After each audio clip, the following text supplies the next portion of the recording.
umbuzo wethu uqala kuma functions uthi graphs f of x is equals to k to the power of x and g at x is equals to ax squared plus bx plus c are sketched below.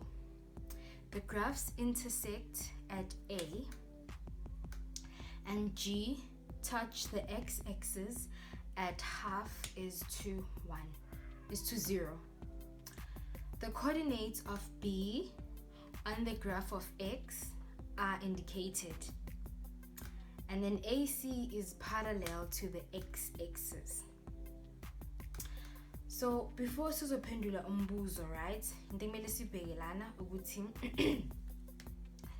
ugraph ka F no G ba intersecta laphayana kulela point leliyana ngithi yabona, and then laphayana u-x wethu u-0 angithi, then u-y is an unknown, so that's why ngiyengabhala ukuthi 0 is to y. Okay, and then lela point leliyana silnikeziwe uku-half is to 0 angithi, and then lo 2 lona sinikeziwe futhi again. So if ever la ku-2 uku-y la u-x wethu sabona ukuthi ubani u-half, lokho kusho ukuthi le point leli u-half is to 2.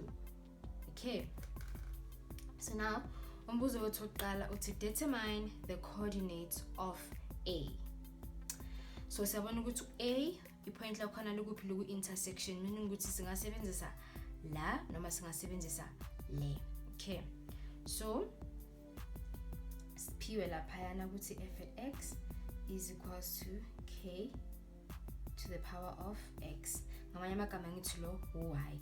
So kulela point leliya ku A siyabona ukuthi u-x wethu ubani u-0, so sizothi y is equals to k to the power of 0 angithi ngoba u-x wethu u-0. Okay, and now siyazi ukuthi anything to the power of u-0 isinikeza ubani u-1, so therefore y is equals to 1. Lokho kusho ukuthi lela point leliya ku-A ama coordinates wakhona u-0 nobani no 1, so 1 mark yakho leyo. And then umbuzo olandelayo uthi determine the value of k. Alright, so now kusho ukuthi sizophinde futhi sisebenze ngathis, x is equals to k to the power of x, which is the same as y is equals to k to the power of x. Okay, so now sizoya kule graph le, right, le u-f le, right, sizohamba siye laphayana siyofuna amanye ama-point, angithi sibheke ukuthi asinawo amanye ama-point, asikwazi ukusebenzisa lawa esiqeda ukwathola manje. Alright, so sizobona ukuthi laphayana sinelinye point where we have half nobani no 2, where x is half and y is 2.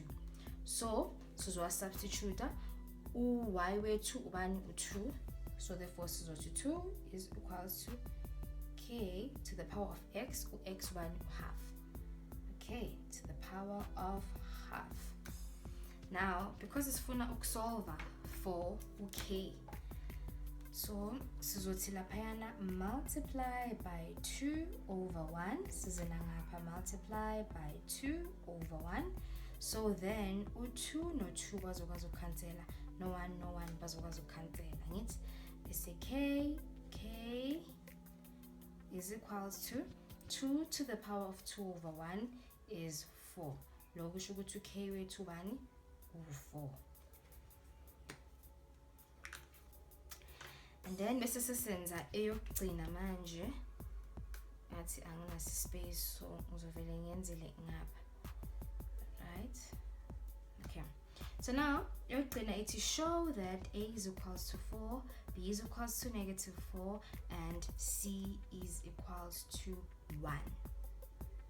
Okay, so now masibheka laphayana sazi ukuthi u-c y intercepts angithi, so masibheka laphayana kuleya graph leyana angithi, kuleya graph leyana siyabona ukuthi sinayo i-y intercept, and i-y intercept yethu ubani from la, i-y intercept yethu ubani u1, already so siyabona ukuthi our y-intercept was u1 angithi because lo y loyana sesiye samsolve which was 1 angithi.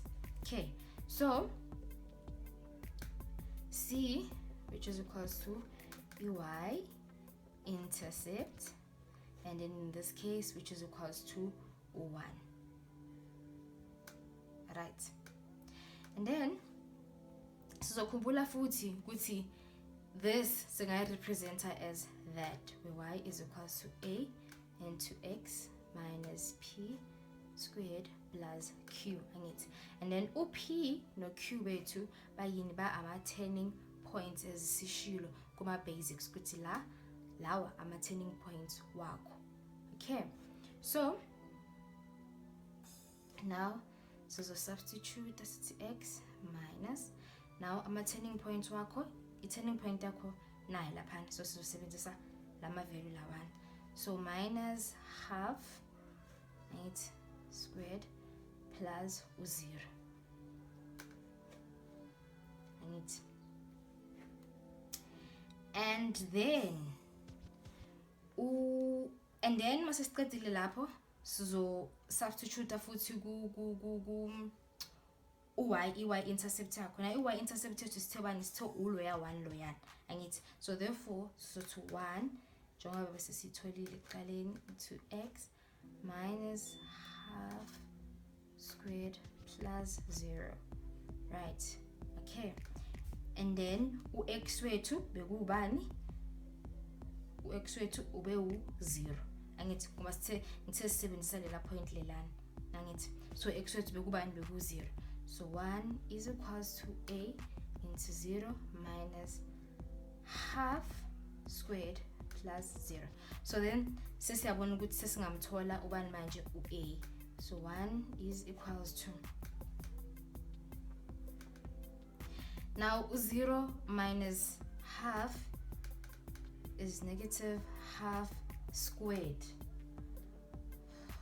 Okay, so then le multi half squared uzothola i-answer yakhona bese uzodivide ngayo laphayana, which is half squared nalaphana half squared, and then u-a wakho uzokunikeza ubani, u4, uzothola u4, right?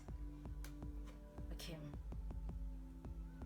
and then ke masomtholile u-a wakho yabuya futhi yo substitute laphayana ngithi, where sithe no y is equals to a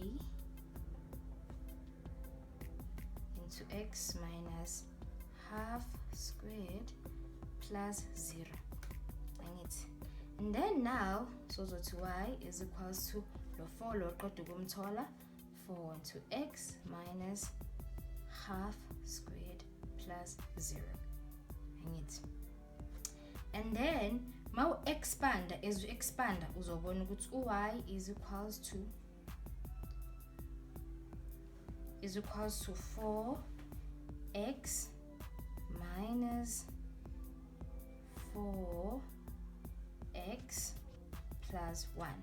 And then uyabona ukuthi u-a wakho ubani, u4 njengoba bebeshilo lana, u-b wakho u-negative 4 njengoba bebeshilo lana, and then u-c u1 njengoba bebeshilo lana. Umbuzo wethu landelayo number 4 uthi determine the inverse of f in the form of y is equals to. Now i-inverse isho ukuthi siyashintshana, u-x uba y, u-y abe u-x. Okay, so we know ukuthi x is equals to 4 to the power of x, lokho kusho ukuthi y is equals to 4 to the power of x. So manje ke sebazoshintshana, u-x usezoba y, u-y u-x. Okay, so x is equals to 4 to the power of y angithi, and then ama log basics ke la kumele so apply. So now y lo uzoza la is equals to log of 4 multiplied by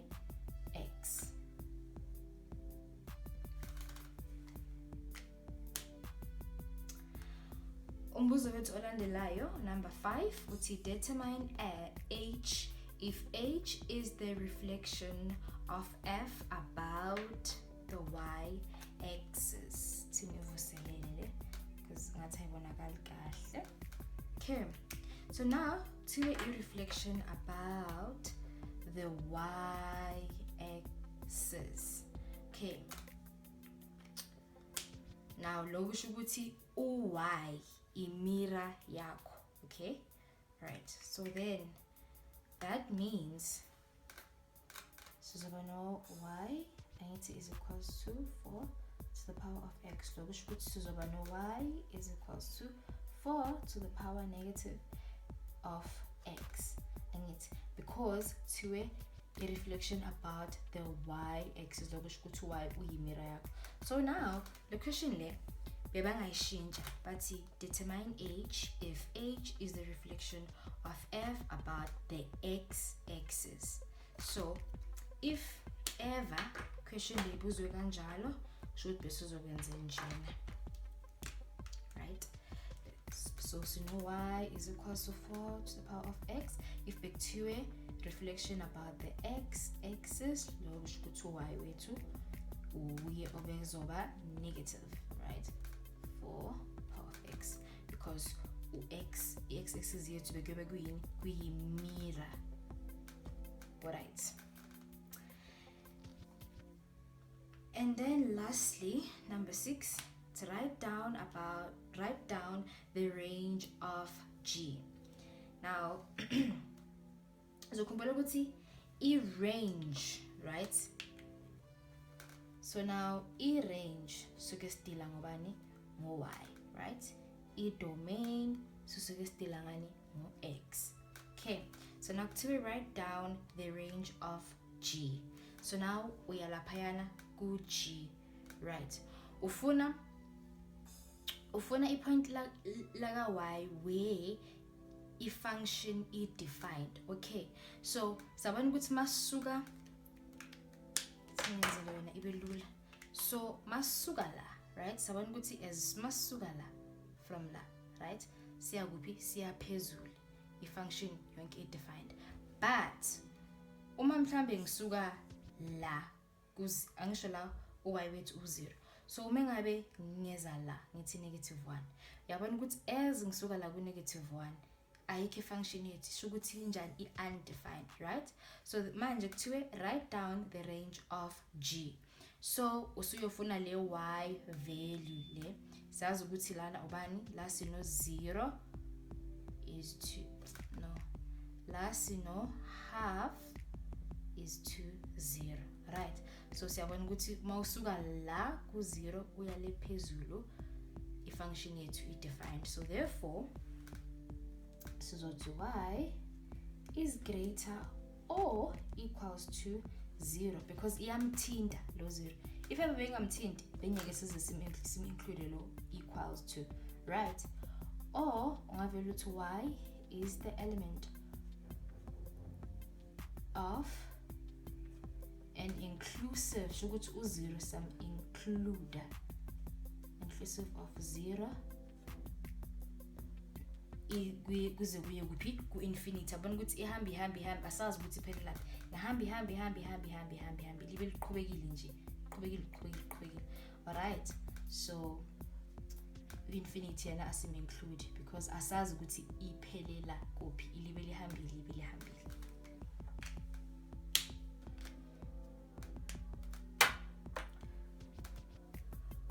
Umbuzo 7 uthi determine the equation of a tangent to g at point C. Okay, so ukuqala fanele understand ukuthi yini tangent, and siyazi ukuthi i-tangent i-straight line ethinta i-curve at a certain point, angithi. So lana kuthiwa determine the equation of a tangent to g. Sihamba sifuna g nangiya u-g at point C. Nangiya u-point C. Lokho kusho ukuthi le tangent yakho kumele ihambe laphana yithi kumele ihambe la, kumele ihambe lana tangent yakho ithinte u-g at a point. Okay, so and then siyabona lapha ku-C ukuthi i-point yethu is x is x no y angithi. But from i-statement sethu siyakhumbula ukuthi phela but u-AC is parallel to the x-axis, right? Meaning u-AC is parallel to the x-axis. Lokho kusho ukuthi i-value yaka y lapha ku-A is the same as i-value yaka y ku-C, right? And siyakhumbula ukuthi i-value yaka A yaka y bekubani bekade ku-1. Lokho kusho ukuthi lapha ku-C sino x is to 1, right?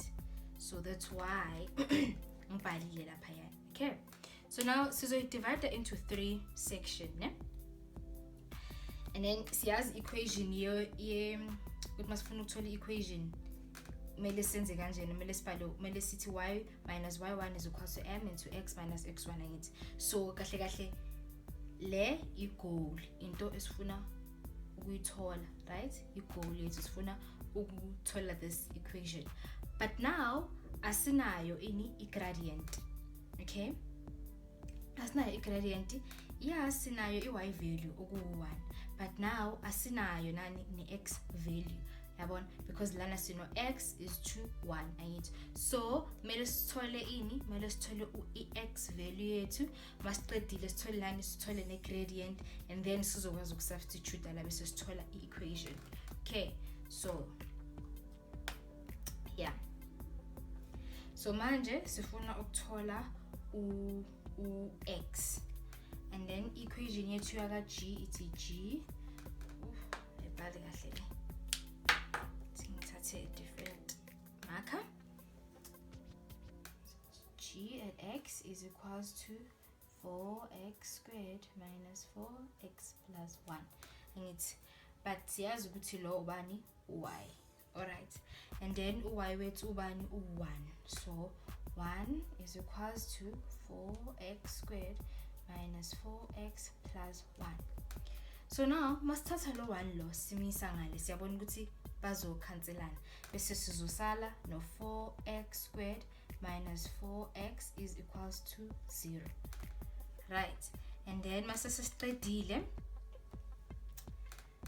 sizodivide ngo4 ngapha sidivide ngo4, so sizosala ngo x squared minus x equals to 0, right? Bese sizofactor out x into x minus 1 equals to 0. So which means x is equals to 0 or x is equals to positive 1 angithi. But masiyobheka le point leliya u-C, u-x akwazi ukuthi kube u0 angithi, because if sithi x wethu u0 kusho ukuthi sobe sikhuluma ngale point le. So x wethu has to be a number, and siyabona ukuthi already la u-half, so masithi 0 kusho ukuthi sikhuluma ngale la point le la sikhuluma nga something ela, and u-C wethu kuphi ula. So lokho kusho ukuthi u-x wethu ubani u1, alright. Lokho kusho ukuthi u-C u1 is to 1, okay, u1 and 1. And then step set says 2. Step set says 2 manje. So i-tangent njengoba khulunywa ngokuthi line le i-tangent angithi. So siyazi ukuthi if ever i-tangent ithinta lela point lana, lokho kusho ukuthi banani bane gradient eyodwa. Angisho ukuthi ama gradient wakhona anjani ayafana. Alright. So now i-gradient yakhona at a point lapha ku C, right? Ayafana. So now that's why la fanele kusithole i-gradient yethu, right? So okay, well, g into x is equals to 4x squared minus 4x angithi. Bese sesizoderive ukuze sizokwazi ukuthi sithole i-gradient. So about 8x ngoba 2 multiplied by 4 is 8, 2 minus 1 is 1 angithi, and then minus 4. Okay, so now at a point laphayana u-x wethu ubani u1, u-x wethu laphayana kusi u1. So you substitute again, 8 multiplied by 1 minus 4. So 8 multiplied by 1 is 8 minus 4 is 4. Now we should put i-gradient yethu ubani u4. So manje Siyabona ukuthi sesinayo ini i-gradient, sinale point also, meaning ukuthi sino x, sino y. Angithi meaning ukuthi now from last siyakwazi ukuthi sibuyele laphayana siyo substitute ukuze sikwazi ukuthi sithole ini i-formula yethu. Alright, so formula yethu kuzoba y minus y1 is equals to m into x minus x1. Angithi so y minus 1 over 1 is equals to gradient 4 nayisitholile to x minus point yethu yaka x1 1 1. Okay, so now sizoba no 4x minus 4 and then so transpose a low and low ayengale abe positive 1.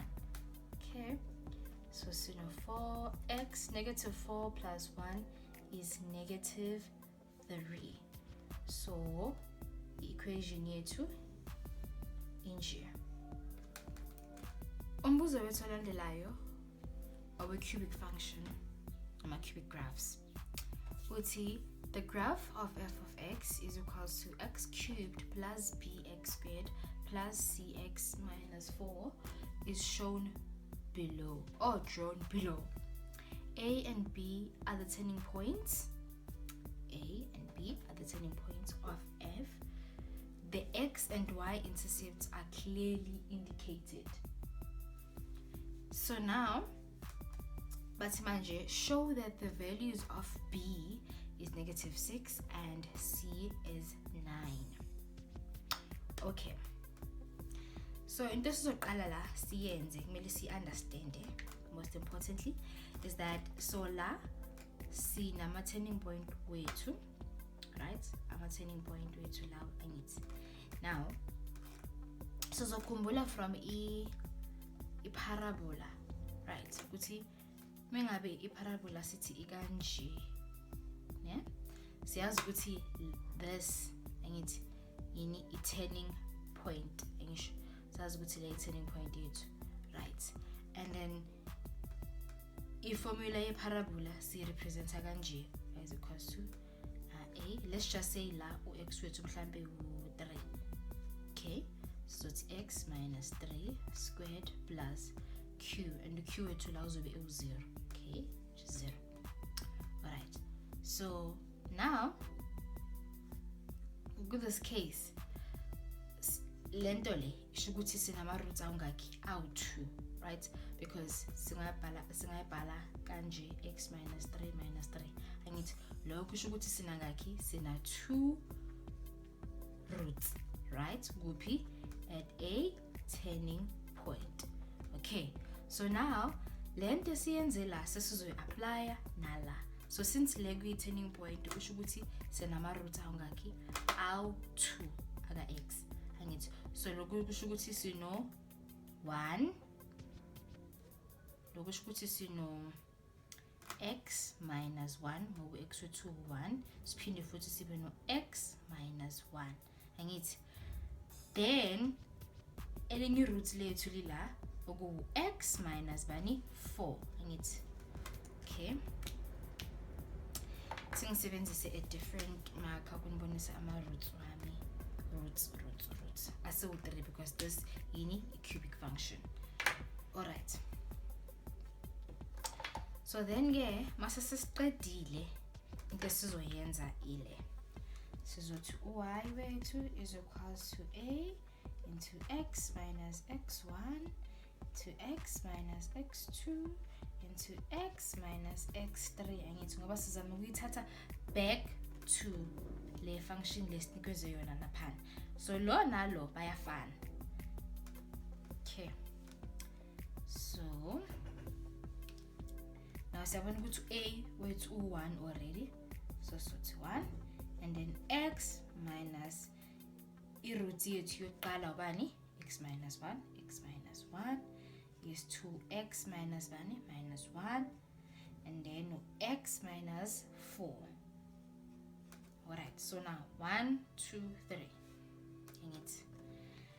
Alright, and then sesizo multiply ke siqala kule brackets leli, so x minus x multiplied by x is x squared, and then minus x, and then minus x futhi -1 times -1 +1 all together to x minus 4.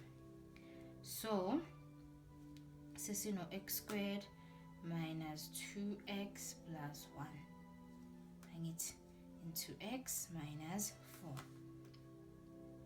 Alright, so sesizo multiply throughout again. X squared multiplied by x squared izosinikeza x cubed. X squared multiplied by -4, -4x squared. And then -2x multiplied by x is going to be -2x squared. -2x multiplied by -4 is going to be positive 8x. And then +1 times x, positive x. +1 times -4, -4. Okay. And then sesino x cubed lana sithola -6x squared, and then lana sithola positive 9x, because 8 plus 1 is 9 minus 4. So now sesingayithatha sibuyisele laphayana. So laphayana f of x siyazi ukuthi f of f at x is equals to x cubed plus so from lana sinikeziwe igraph yethu, which was f of x is equals to x cubed plus b x squared plus c x minus 4. Okay, so siyabona ukuthi u-a u-1, u-b u-6, u-c u-9. So lokhu kusho ukuthi u-b wethu sesiprovile ukuthi u-6 no-c wethu u-9.